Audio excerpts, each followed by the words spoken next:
Welcome to Topcast and part 2 of my introduction to Popper, which is an occasional 5 to 10 minute bite-sized personal summary of aspects of the philosophy of Karl Popper that I find valuable. My first piece of Popper today begins here with number 1, conjectures. Karl Popper follows in a long lineage of analytic philosophy stretching back to ancient Greece. The idea that knowledge is conjectural, which is to say knowledge is guessed, stretches back perhaps to Xenophanes, who lived around 570 to 478 BC. This ancient philosopher seems to have been one of the first to drive a wedge between true belief and knowledge. Xenophanes seems to have understood that reality exists and we can come to know it, but this does not mean we have a final answer. Popper quotes a part of Xenophanes in his great work Conjectures and Refutations, where he says, "But as for certain truth no man has known it, nor shall he know it, neither of the gods, nor yet of all the things of which I speak. For even if by chance he were to utter the final truth, he would himself not know it, for all is but a woven web of guesses." Popper takes this idea of knowledge being a woven web of guesses very seriously. It is not that all knowledge is a guess unconnected to reality. The opposite. Guesses are anchored to reality by encounters with it, observations. These observations enable us to rule out certain guesses, hence the two arms of Popper's epistemology. Conjectures, the guesses, the claims about what is true, and the refutations, the criticisms, those observations that show some of those claims cannot be correct. Now, perhaps one of the most jarring and surprising aspects of Popperian epistemology is this. Knowledge is guessed. It really is. All knowledge is a guess. Now, to some people, this seems immediately wrong. Scientists are not merely guessing. It's not all guesswork. You may be thinking that right now. And that is right. It is not all and only guesswork, because this would mean fiction, which is completely made up, is just like non-fiction, which is not. But the genesis of any idea is guesswork. Now, if you don't like the word guess, fine, call it a conjecture. Or if you're trained in the sciences or some other similar field, let's say a creative hypothesis. But if you've been to school, have you been to school? Okay, we are actually taught, if not explicitly, then at least by implicit suggestion, that your knowledge is acquired by reading, listening, absorbing the lesson. You aren't guessing, you're being told, and then you learn. But that whole picture, it's not entirely false, but it is misleading. When you listen, when you're told, you're guessing what is meant. And sometimes you are wrong, often indeed. And when you read, you guess the meaning. My own series of podcasts here is testimony to this very epistemology. I've read Karl Popper's and David Deutsch's work, and now I'm telling you some of my interpretations of their work, and others who have already read those books and listened to find out those ideas about whether Popper's and Deutsch's ideas are like mine. And it's no accident school and universities form study groups. Together they are each comparing their ideas about what they read or have heard with each other. Each has a slightly different interpretation, but as they get closer to the truth, they tend to converge and they all begin to agree, and then they say they've learned the lesson that they need to. Popper's epistemology is called critical rationalism, but it might as well be called creative rationalism, because the creative part is where knowledge begins. Once created, then it's criticised. And if it survives this process, we are apt to say, I know it, because then you've no better idea. 2. Common sense. Popper is a common sense philosopher. Perhaps better, we might say, is a philosopher of common sense. Popper writes in Objective Knowledge that all science and all philosophy are enlightened common sense. Now, this stands in contrast to so many other philosophers and philosophies that give the subject a bad name. Common sense entails realism. That thing you see? Yes, it exists. That's just common sense. Can common sense fail? Of course, anything can fail. This is where the enlightened bit comes in. You think you see the sky? Well, you don't. There is no sky. It's an illusion. You think the rainbow ends there? Well, try to follow it. It too is equal parts trick of the eye and external reality. But unlike with idealism, which says, taken seriously, everything is in your mind, or its even more extreme form, solipsism, only your mind exists. Realism simply says that what we tend to think is correct is a good rule of thumb, and we need to have good observations, criticisms of reality before we give up on that common sense. Common sense, as Popper says, it can be thought of as a vague starting point, and with science and careful criticism, we refine these starting points into grand, predictive, explanatory theories. But this means I really should say more about 3. Realism. This is simply the rather prosaic claim that the world exists. It's out there, beyond your own mind, and it can be known. It acts independently of what you think about it for the most part.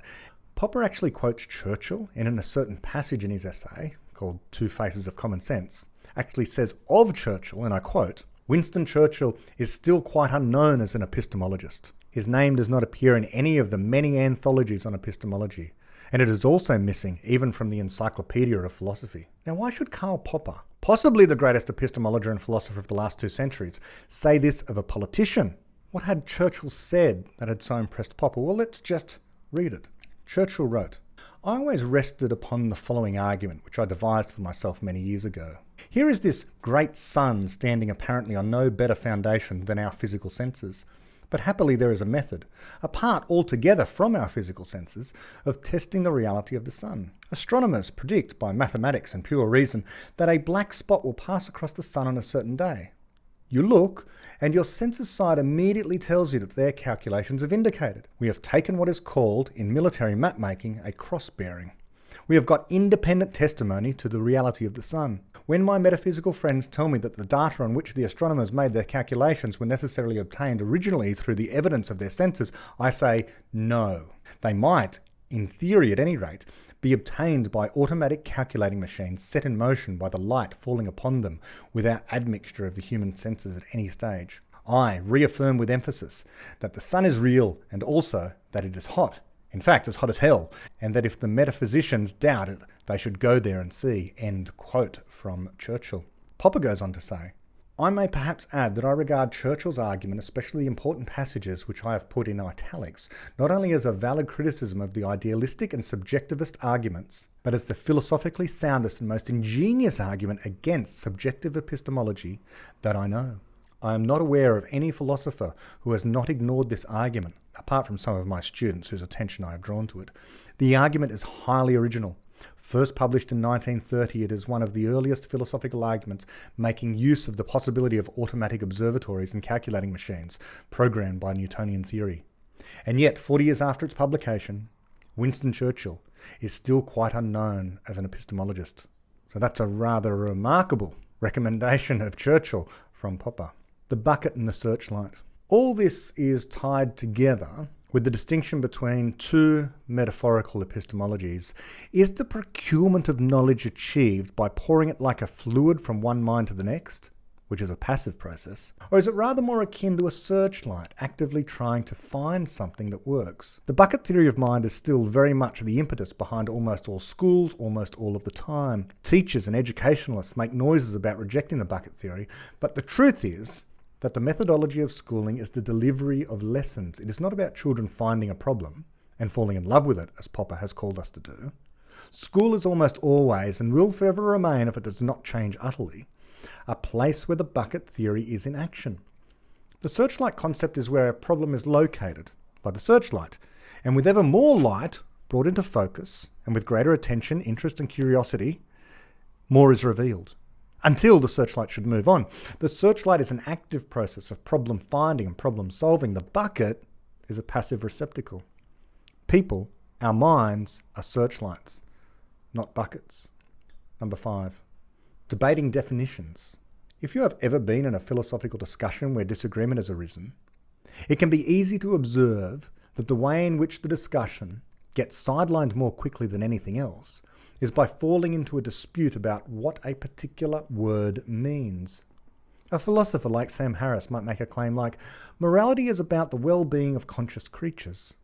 There's much to unpack there and much that I might disagree with, but one way in which to ensure any discussion with Sam goes off the rails almost immediately is to demand he define, with great precision, what he means by well-being. The reason someone makes this move in any debate is because they know that no matter what the response is that Sam gives, it will contain a term where the interlocutor can say, well, what does that mean? And so on ad infinitum. Ultimately, we must accept that all definitions are circular. But this does not make claims using words, like Sam's there, vacuous. They are not. Popper understood this. There is a difference between a philosophical argument and just a prosaic debate. If you have ever watched a competitive debate, like a high school debate or a university debate, the affirmative team will often begin by defining their terms. Indeed, in many places they are expected to, and then it is up to the negative team to dispute that definition or, in rare cases, accept it. Whatever the case, such a debate is no discussion. It does not allow for a proper philosophical argument. Why? Popper writes in his essay, A Realist View of Logic, Physics and History, that one should never get involved in verbal questions of meaning and never get interested in words. And he continues, if challenged by the question of whether a word one uses really means this or perhaps that, then one should say, I don't know, and I am not interested in meanings. And if you wish, I will gladly accept your terminology. This never does any harm. One should never quarrel about words and never get involved in questions of terminology. One should always keep away from discussing concepts. What we are really interested in, our real problems, are factual problems. Or in other words, problems of theories and their truth. We are interested in theories and how they stand up to critical discussion. And our critical discussion is controlled by our interest in truth. So Popper's idea is a departure from most other philosophers. And recall, most other modern philosophers today, philosophers post-19th century, those who tend in the direction of Wittgenstein, are schooled in a linguistic tradition. They think you really have to get to the nub of what people mean. The question, but what do you mean by that, is almost an attack of sorts. It seeks to require one to justify their choice of words.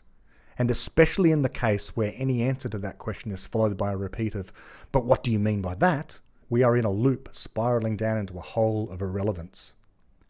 What philosophy, like science, is actually trying to do is to solve a problem. The search for solutions. Things that truly do work.